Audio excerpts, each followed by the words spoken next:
right. Hello, everyone. Hello. Let me Ja, Mathieu. share my screen here. Oh no, Power Apps. Oh, let's get rid of that. Yes. Awesome. Cool. You can see my screen, I'm guessing. Yeah, all good. All good. Awesome. Brilliant. I just have a few slides and then let's just jump into Power Apps. Yeah, that's me. If you know me, that's probably because you went to either SharePoint Saturday Helsinki, or you are a podcast listener to our Office 365 Distilled podcast, where we talk about Office 365 and we end with a whiskey tasting.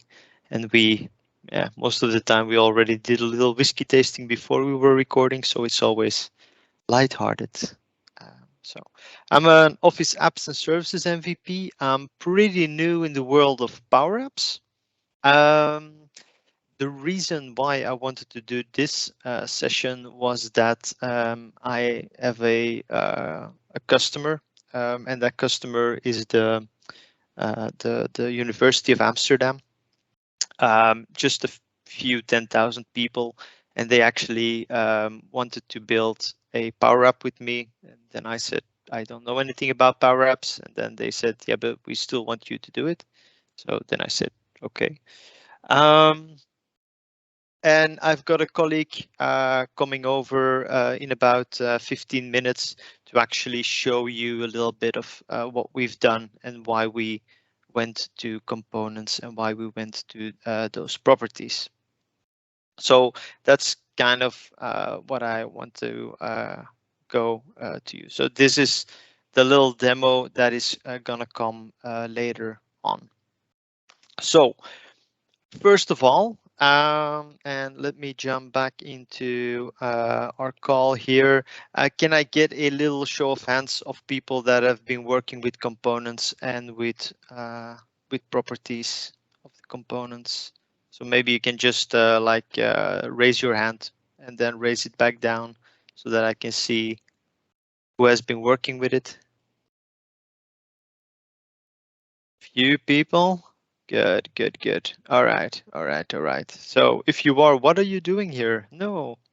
Okay, that's good because then you probably know more than me. And if I got any questions, I can also ask these things to you. So let's first talk about what are components. So a component in Power Apps is some kind of a composite element. So it's actually a little extra screen that you can create where you can add a bunch of extra elements and you can actually reuse that block on different screens. So one example that people are using a lot is, for example, for a header. So you've got your Canvas application. This only works in Canvas applications. You got your Canvas application, and then you've got a header. And on every screen that you want to go to, you always want to have the same header. And you don't want to, for every screen, let's say you've got 10 screens, you don't want to create a new screen for every, or copy those elements for every screen. This is why you would build this once in a component, and then you can add that component to every screen. If something needs to change, you change it once and it's there on all the screens. So that is very nice. So it gives you an extra canvas. You could put a bunch of elements in there, and then on the screen itself, you can actually add it, and then it just behaves like one element. There are a bunch of benefits, like you would have to write less code. So instead of, if you want to have like 10 buttons, you just have to write the code for the button once to put it in the component instead of 10 times. Therefore, it is much easier to maintain. And you can even define your own functions. That's very nice. Also, UI, UX wise, that's what we will show you later on with the little demo. Is it just looks so much better because you can just define it once and then reuse it every time. There is, however, a little problem. Well, I think that's a little problem. It does create an extra communication layer. So for example, if you create a component and you add a button in the component, it's not easy to give that status of that interface back to the screen. So that's actually what I wanted to show you right here, is how to handle those things. So a component has different sets of properties that you can add to it. So why would you use that? Well, if you have, for example, recurring items, like for example, that header or specific other composite elements, use a component if you've got recurring items. Now, if you want to grab data from your app and send it into your component, that's where you're going to need an input property. I'm going to demo this just after this. Also, if you want to send data from within your component to the application, for example, a calculation or a status, am I selected, for example, then you can use an output property. And this is the most beautiful thing, is if you want to trigger a function from your control back to your component, like for example, I've got a button in my component and that button is clicked. Now something needs to happen on my application. That's when you're gonna use a behavior for. So those are the properties that you can add there. So enough talk. Let's just jump into PowerUps. So I just created just a blank PowerUp, and the first thing that you need to do is you need to go into settings and you need to go into the experimental features, and there you've got your enhanced component properties. So it is still in experimental feature, but that's where you can actually turn that on. And then I've got my components field here, so I can actually create a new component. Let's call that component enhanced button or something like that, because that's what I want to build. So I'm just gonna make that a little smaller. There we go. And now what I can do in my component is I can, let's first give this a little background color so that we can actually see it better. And what I can do now in my component is I can actually add items to it. So for example, let's create a label here, and I can create a button here as well. Just examples. And now on my screen, so I've got my actually working screen. I can actually say here, I want to add one of those items, and maybe I even want to add another one here as well. So I can just add one or more of these things. I can even create new screens, and I can just add those there as well. So they will always work within your app. Yeah? So let's say I've created 10 of these. Instead of handling all the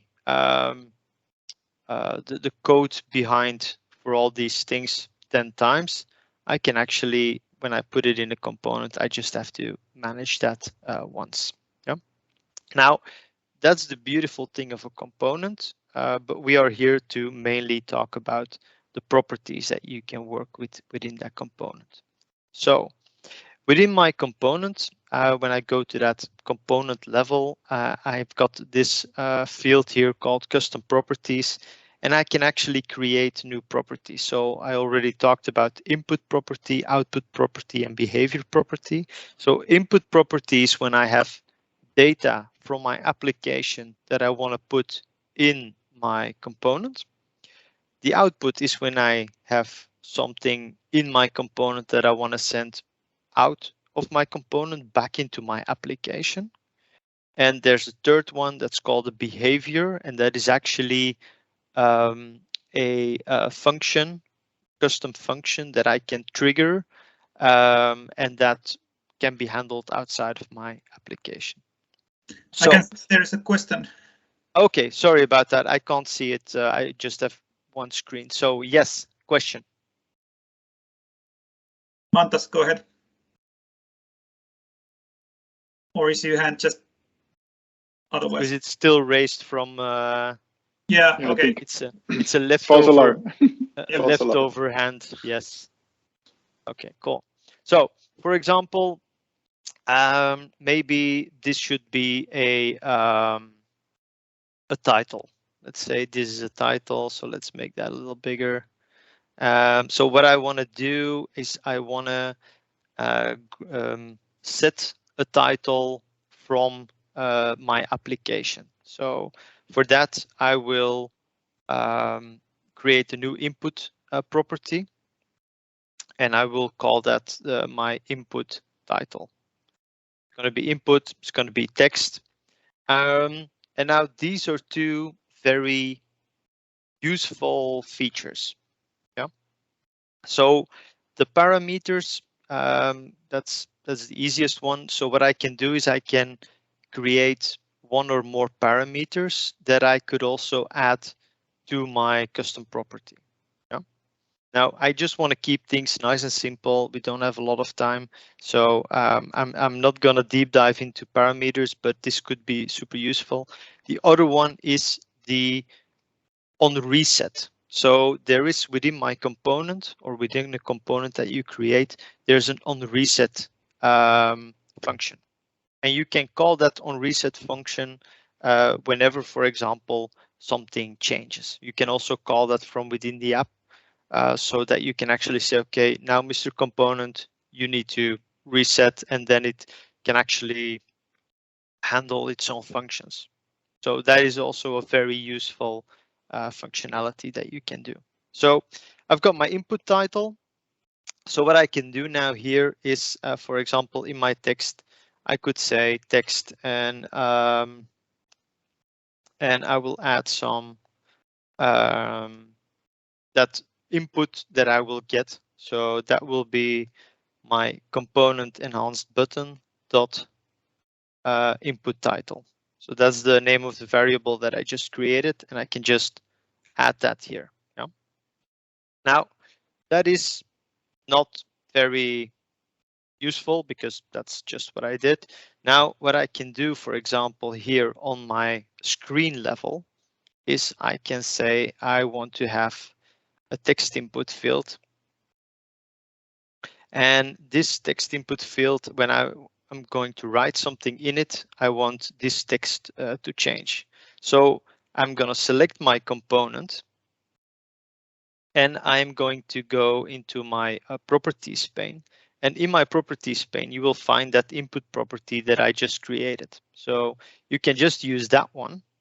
And here I can say I want this text to be text input one dot text. Oh, dot text. There we go. All right. And if I'm going to run this, I can just say this is some text. Yeah. So now I've got information from my application being sent into my component, and within my component, I can do whatever I want with it. Yeah. So this is definitely useful, and that is something that my colleague is going to show you. For example, when we did the work on the application that we built, we actually had around 20 different buttons, 20 different instances of this item, and we were getting data that had to be on there. We are getting that from a SharePoint list, and we can actually say, okay, item number one needs to go there, item number two needs to go there, item number three needs to go there, and all those text would be populated. So that's just a brilliant way of working. Now, that's a nice way of getting information in there. Now, we could also get information out of there. So, for example, if I would add a, let's say, checkbox, then I could create here a new custom property, and that custom property would be checkbox value, for example. And that would be an output property, and that would be a Boolean. Same thing here, I can add parameters if I want to. So what I can now do is whenever this changes, is I can now say when this selects, I can actually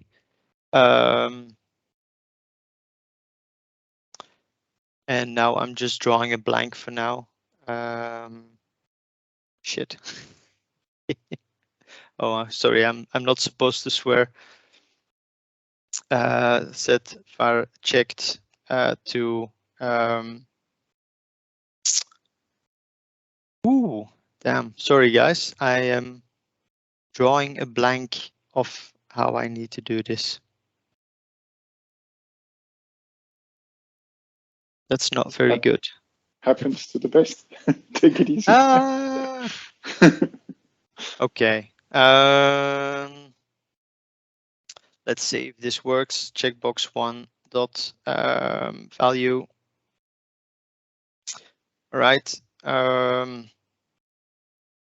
So that's what happens when I'm gonna select this. Now I need to checkbox value, and that is going to be my variable checked. Yes. So what I can do right now is I can say I'm gonna add a label, and this label is gonna give me the value of the output of this item. So this is component enhanced button 1 dot my checkbox value.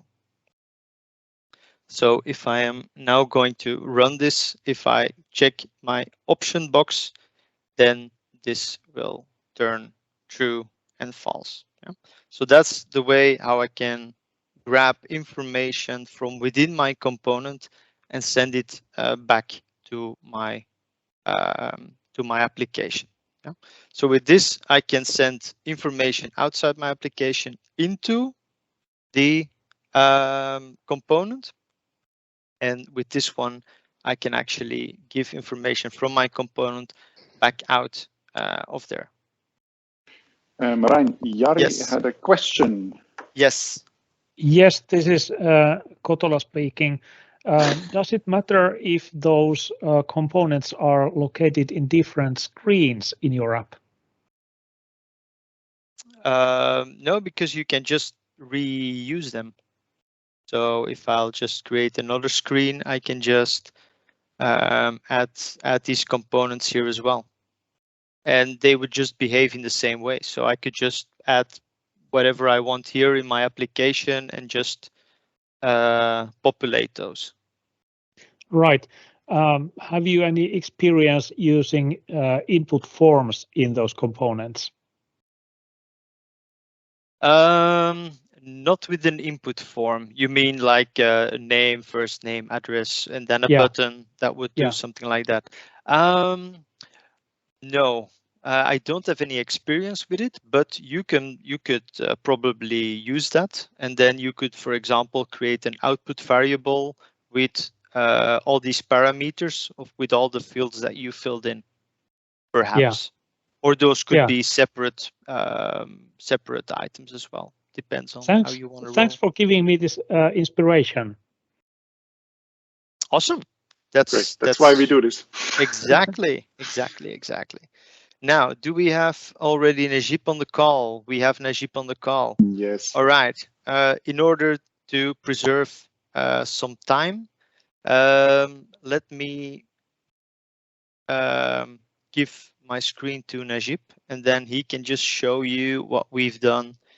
If you're looking for inspiration, that's definitely what Najib can bring. Thanks, Marijn. Hello, my name is Najib. I work at the University of Amsterdam of Applied Science. And I began this journey with Marijn like a year ago. And actually, to be honest, I didn't know anything about Power Apps. I knew Power BI. I use it at my former work. So we started, and we just used the icons and the items that that you can find in Power Apps. Let me share my screen. So we went. We began with building the app. We're building this app for communication and creative business, as you can see here. And this was more or less the first version. These stones that you can see are courses. And they meant the reason why we built this because communication and creative business wanted to give the students a way how to plan their route. Okay, so we built this, and then they responded, yeah, it's not sexy enough. We are communication and creative business, so we need something sexy. And we were like, okay, but how can we build something in these elements with just for an example with gradients? So we managed to bring gradients in this applications with HTML. But let me go to this tree view. Can you guys and girls can see the tree view and everything clear? Yeah, so all clear. Okay, perfect. So this is the canvas, as you can see. That's the wrong one. Where's the other one? Yes, here's the canvas, and this is the data card. So these are all the elements and icons on the canvas. And then they can ask me also, we also have another requirement. It has to be responsive. And we were, and Marijn and me are like, okay, how can we give them something that is working properly? So then we started to make this. And now this is how the UI UX is. This, what you see now, these are all components, and it gave us the freedom, and it made it a lot easier to use HTML elements, and also to what Marijn already explained with all the to use way more less code, and also to make it much more easy responsive. So it was really an eye opener for the components. So I want to give it back to you, and excuse me for my English. All good, thanks.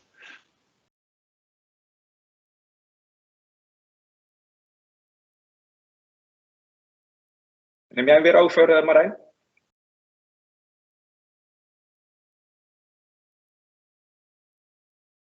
You're on mute, Marijn.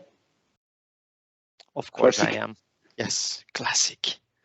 You would think that after 2 years working from home that you would probably, don't make the mistake anymore, but no, we only have a few more minutes left, so I really want to be mindful of Timo's time. Otherwise, I know Timo, I know he can beat me, so I don't want to upset him. So are there any questions that we could answer? Maybe a question from my end, Marijn. How did you come upon that way of doing this thing? I mean, how did you find out? Google and YouTube. Okay, the classic. That was actually the way. And also a few well-known PowerUps people that I talked to about, look, I'm having all these requirements, and the list of requirements was growing longer and longer. And we had a designer doing amazing things as well. And I didn't know how to handle it anymore. So then I reached out to a few people, and they said, take a look at components, take a look at those properties.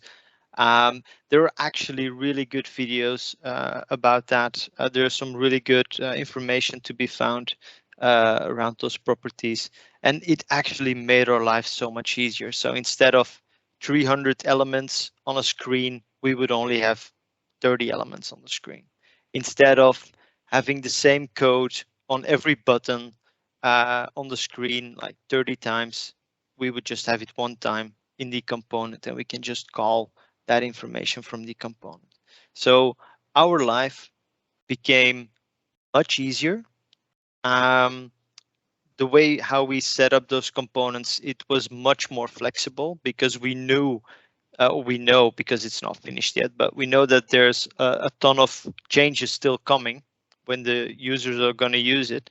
And we now know that it's so easy to change because we just need to change it once, and then it's changed everywhere in our application instead of having to change that over all the time.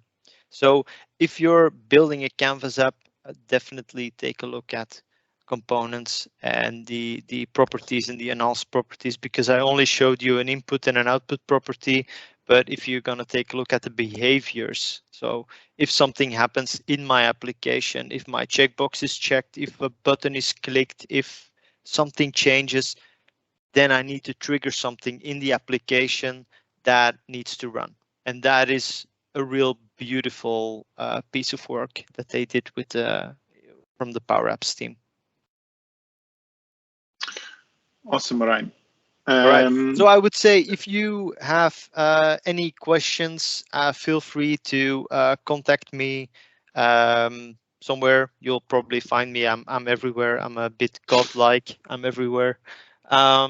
So feel free to reach out if you need some help or if you need some inspiration. I would love to show what we've done.